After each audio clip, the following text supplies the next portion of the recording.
ময়মনসিংহ জেলার ভালুকা উপজেলার ভরাডোবা ইউনিয়নের রামদিয়া গ্রাম, সেই মসজিদের পাশেই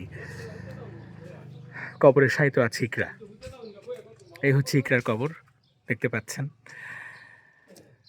জাহের আলভীর স্ত্রী, সেই জাহের আলভী এখন কোথায় আছে এই নিয়ে মামলা হয়েছে। এটা হচ্ছে ইকরার নানা বাড়ি। এখানে তার বাবা একটি বাংলো বাড়ি করেছেন, মসজিদের পাশেই শায়িত ইকরা। অসংখ্য মুসল্লি এখানে নামাজ পড়ে, এখানে মাদ্রাসা আছে। এই হচ্ছে মাদ্রাসা একাংশ, এই হচ্ছে ইকরার কবর। লাল মাটিতে, লাল মাটির বিছানায় শুয়ে আছে ইকরা। সেখানে খেজুর গাছের ডাল রয়েছে, একটু পুরনো হয়ে গেছে। এটাই হয়, ধীরে ধীরে হারিয়ে যাবে ইকরার স্মৃতি। ইকরা বাবা মার একমাত্র সন্তান, জাহাঙ্গীরনগর ইউনিভার্সিটিতে পড়ালেখা করেছে। আবার ইকরার একমাত্র সন্তান রিজিক, যার বয়স ৯ তারিখে ৫ বছর হবে। কয়েকটা শাল গাছ, এটা মসজিদের কবরস্থান। এই আঙিনাতে শুয়ে আছে ইকরা। আমরা যদি একটু ভালো করে মসজিদটা দেখাই, মসজিদে প্রবেশ করার দোয়া আল্লাহুম্মা ফতাহলি আবওয়াবা রাহমাতিকা, এখানে একটা ডোবা রয়েছে। ময়মনসিংহের ভালুকা উপজেলার ভরাডোবা ইউনিয়নে অসংখ্য মাছের ঘের রয়েছে, তাই সেই একটা ঘের। এখানে মসজিদ, কিছুক্ষণ পর নামাজ হবে, তারপর মাগরিবের নামাজ হবে শেষের দিকে।